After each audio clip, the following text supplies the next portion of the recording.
Good evening to everyone and welcome to today's historical discussion of AP entrance. So today I had the privilege of seeing all the students who had been enrolling across the year, and also a lot of new students who are going to top the whole cadre for this year. Basically all these questions had been recalled by our own students from the 5 different medical colleges in Andhra Pradesh. So for all those who have taken the test of AP entrance, let me tell you that options need not always be what is given to you, because they're all recall based. And I don't have a privilege of taking the entrance because we already cleared that stage. So there is a reason, based on your recalled questions, I framed the explanation and the key. So it is always open for a discussion. So there is a reason, no disheartenment in the middle, that oh, I did this wrong and that wrong. Naturally what we did wrong is wrong, gone. So no regrets about it. At least it's a wonderful, memorable evening today. So let us make the start of the discussion today. Singular nerve. Is it something that we discussed any time? Never. No problem. Even if this is the first question also, no disappointment about it, because it is equally anonymous for all the students. Is it an old question, doctor, by chance? Okay, all right. So everybody equally on the lane of the guesswork. So vestibular nerve basically divides into the superior and inferior vestibular nerves near the internal acoustic meatus. The superior vestibular nerve will be innervating the lateral and superior semicircular canals, and also it will be innervating the utricle. Whereas the inferior vestibular nerve in turn will divide into saccular nerve and the posterior ampullary nerve, which is otherwise called the cingular nerve. Now coming to the saccular nerve, it innervates the saccule, as its name itself indicates, and the cingular nerve basically innervates the posterior semicircular canal, is what need to be basically remembered. Some of you are going to become the ENT surgeons. Now we will ask one quiz question to you. In which important condition do we resect this cingular nerve? In which important condition, to alleviate the symptomatology, do we resect this cingular nerve? Yes? In benign positional paroxysmal positional vertigo, BPPV, one of the surgical ways of ablating those uncontrollable vertiginous symptoms is by resecting the cingular nerve. There is an attachment of the surgical importance for it when it comes to BPPV, is what need to be remembered. Pencillar straight arterioles, basically they are the histological feature of which important structure. Spleen, if you take, it has got dense connective tissue capsule.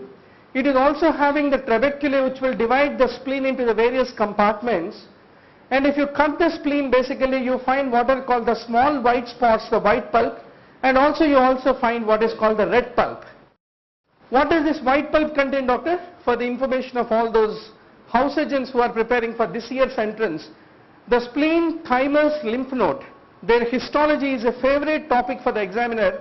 Any day you write the entrance. So that's the reason, doctor, basically the white pulp contains the lymphatic tissue which is surrounding the arteries, is what need to be remembered. And between the nodules typically and the red pulp, there is an area called the marginal zone, is what need to be remembered. Now if you look at the blood supply to the spleen, there is a splenic artery. It divides into small arterioles. Finally it becomes sinusoids, and in turn the sinusoids will drain to the splenic vein. So that's how splenic artery finally becomes a splenic vein.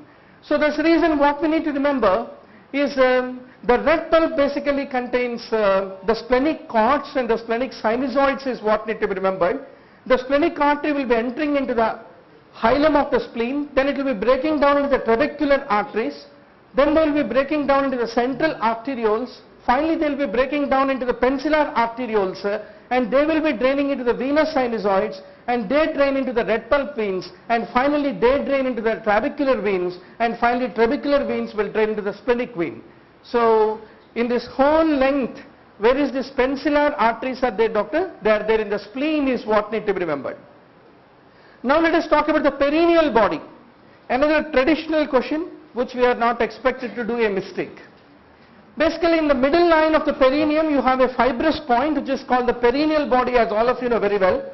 In the case of the females, it is there between the vagina and the anus, and it is about 1.25 centimeters in front of the later, that is the anus, is what need to be remembered. Four important muscles basically converge into the perineal body is what need to be remembered. The external anal sphincter, the bulbospongiosus, the superficial transverse perineal muscle, and the anterior fibers of the levator ani. They all basically will take a final convergence onto the perineal body is need to be remembered. Now we have two options with us. One is deep transverse perineae and the ischiocavernosus. Now what is the relationship with the perineal body? Let us talk about it. Basically, doctor, if you look at the deep transverse perineal muscles, they will be originating from the ischemic ramus and they will be finally be also merging into the perineal body is what need to be remembered. That's the reason deep transverse perineal muscles also insert into the perineal body is also a true statement. Now the last but not the least is we are having the ischiocavernosus muscle. It is not associated with the perineal body. Then what are the functions of it? From where is it originating? Where is it inserting into? The ischiocavernosus will help to flex the anus. In the males it will stabilize the erect penis, and in the females it will cause the tension in the vagina is what need to be remembered. Kegel's exercises and the ischiocavernosus is what need to be remembered. If you look at the ischiocavernosus, the tenderness in the fleshy fibers basically will be originating from the typical ischial area and finally they will be merging onto not into the perineal body is what need to be remembered, and they finally will be merging on towards the crus penis is what I want to underscore to all of you.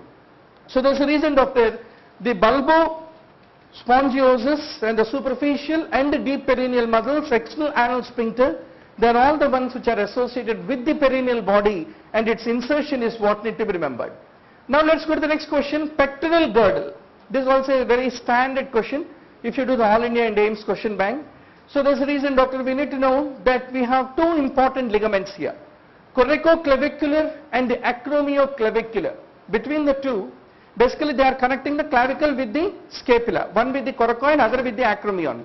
So now which is much more important? The coracoclavicular ligament basically has got two important fascicles it divides into. One is called the trapezoid ligament and other is called the conoid ligament is what need to be remembered. So if you look at the coracoclavicular ligament and acromioclavicular ligament, you have the anatomical attachment, how they are basically.